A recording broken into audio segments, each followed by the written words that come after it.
Join in the chorus, Charlie Spargo, North Melbourne. Finbar Malley out the door. Didn't know he existed last week. I can't believe you didn't hear of Finbar Maley. I probably watched as much North Melbourne as you do, Dylan, which is not a lot.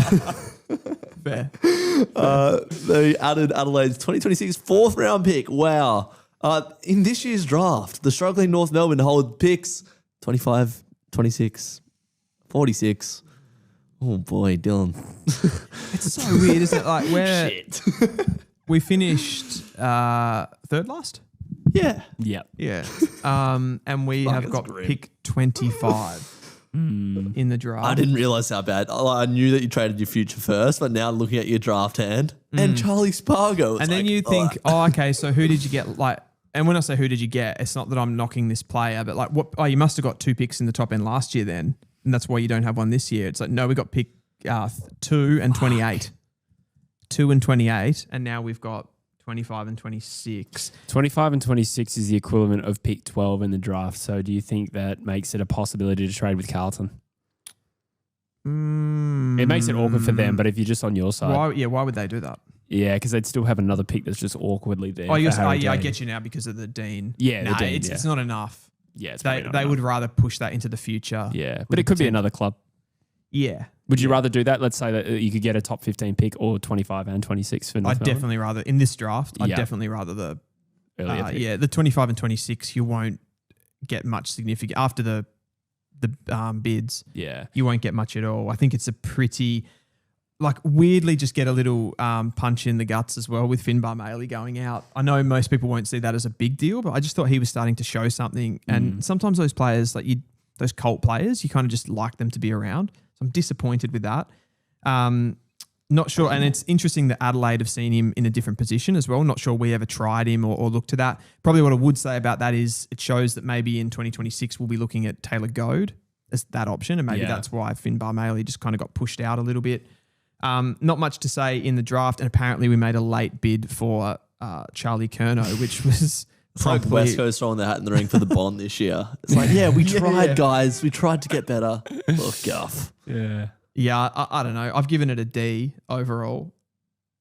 Yeah, it's pretty grim. Much more to say from you guys? I would just say somebody raised the interesting point last show we did was that Matt Whitlock could be considered a top 10 prospect this year. So when you consider it's Matt Whitlock, let's call it a top 10 pick this year plus 25 or 26, 25. And that 25 becomes Harley Barker, then it's really what's Richmond's second pick? Pick 4 for Matt Whitlock and Harley Barker potentially. Yeah. It just doesn't sound as horrific when you say it like No, that. it's but it's not great. It's not that horrific either. Yeah. Clearly an element of it, which is unfair on North Melbourne because you just see the picks and the picks look terrible, but they obviously rated Matt Whitlock. They said that they rated Matt Whitlock in the top 10 of last year's draft. I'm not sure how believable that is, given some of the quality in that draft, but it does show how strong 2024 was. And it's unfair. The whole thing is unfair on Matt Whitlock because he's a good player. He hasn't done anything, and he becomes this pawn in angry supporters sort of narrative as well. But yeah, it's not a good trade period, is it? What? Richmond. Richmond. Good movie. Incoming. Rich go. The biggest deal of the off-season, partly because it was so unexpected. Patrick Rechko and pick 38 incoming, and Tyler Young and pick 99 outgoing. Their draft selections are 3, 4, 38, and 81, but they got the GOAT. They got Pat Rechko. I've never heard a player that hasn't played football be so highly touted when I've never heard of him This play is before. Richmond, though. Patrick Rechko. Yeah. Traded for pick 99 after getting delisted. Chris from the Tiger Cast met him the other day at the fan debate. He said he will play round 1 on the wing. Wow. He's a great athlete. Apparently, he did athletics throughout high school and coached Guildford, Captain Guildford alongside Murphy. Do you remember Reid I told you like last that? week that he used to run like 5K before every game? Yeah. He's a freak of a runner. Yeah. He won the state combine 2K time trial. He smells of a player to me. I don't know why I said smells and not stinks, but he stinks of a player that's going to come. It's not better. That was worse. He stinks of a guy that's going to come in and just play a premiership role. You know what I mean? Like, he's not going to be a star of the team. God, that premiership rolls. But like, he'll, because of that running ability, he'll come in and just do, like, who's the guy in, was it Lambert they used to talk about in that Richmond team? Yeah, one of a few. That used to kind of do the defensive work for Dustin Martin. No, it was... there's a few you can think of there. I mean, Camden McIntosh also Camden sort of fits McIntosh. that. Oh, yeah. Like that sort of a player. Like he's not going to play a starring role. He's not going to be a midfielder, but he'll play like a subordinate wing role or a high half forward role even and just do really well, I feel. Yeah, okay. That's good for them. Although, was it you that said the amount of hits that Geelong have had with their rookie listed players or late draft picks, and they've already let him go? So maybe, if any scouting network is a good one to go off Geelong, when have they ever lost a player that's turned into an absolute gun? Yeah, that's a good question. I'm just trying to scatter my brain for it now. But also, like maybe did Geelong in this situation Clark, kind of just maybe. go like, yeah, he's a bit, like Jesse said last week, he's a little bit too young. And Richmond were particularly keen on him in 2024. So he was a player that they wanted to draft, but obviously with the picks that they had, they just kind of couldn't get it done with the list spots. One came up, and that's part of the reason also we talked about how he was delisted last week and they still paid draft capital. That's so they didn't have to have him go to the preseason draft, presumably. And they just got him in straight away. Yeah, I think it can only be to get him into the setup, the program earlier. That's the only reason that would have happened. Yeah. But yeah, look, Tyler Young, on the other hand, I think is a bit of a loss for them. They got pick 38 back, but I thought he had I think he's shown enough, and I think they'd be disappointed to lose him. He is, though, what, 27? 27, and if you look at the older players in Richmond's team, Vlosten and Broad and Bolt is not old. Who's it? They've got somebody else back there. Miller is another one that plays relatively regularly. So they probably don't need him. In that age bracket. And when they're trying to peak in 3 to 4 years, he'll be 30. Yeah. Is it a big loss for them? It's not a big loss. It's just a little bit of a less than ideal one. I think they did try to keep him. I don't know how West Coast swindled him out of there, to be honest, but, McQualter factor, baby. Picks 3 and 4 will be central to their offseason this year. There has been a suggestion that would trade for down and also into the future to strengthen next year. So I'd imagine there's guys that they want that they think still might be there at 12 and are not as interested at pick 4 as such. So who could that be? I read a bit of a connection to Sam Grill. They like Sam Grill. Yeah, it seems a little risky to trade forward down too far. If you're also going to bank a future first, like it has to be a reasonable shuffle down the order. So maybe they go Grill at 3, who knows? But that will be an interesting watch from a draft point of view, what they do. Who do you think are the most suitable? Let's say it's pick 3 and 4 right now. I was thinking about this the other day. I haven't done a full mock draft, so I don't have kind of exact players linked at the moment. I think they would be very keen still on Xavier Taylor, partly because I know that they have been linked to him. I know they've got similar types, but I just think he really suits them, the way that they're going to want to play. Sam Grill is a big one. They love Sullivan Roby. I think with their top pick, they'll be trying to get Sullivan Roby, which it's going to be there'll be the Mexican standoff between West Coast and them of who gets Roby. I wouldn't have thought that Richmond would be so keen on the Dyson Sharp, Oliver Greaves type, given that they drafted Smiley last year and he's kind of the one that they're putting all their hopes in. Would they double up with Taylor and Trainer? Do you think that's too much of I don't think so, thing? Because I think like Hawthorn have shown that you can kind of play that type of game. When those guys are athletic enough to get up the ground and you can use them as runners as well, it's not that big a deal. And Xavier Taylor's so well-rounded, I don't think that double up matters. Yeah. I think it matters more from a midfield perspective because you don't want to carry too many of those guys and spend too much draft capital on big, slow inside mids. Yeah, totally.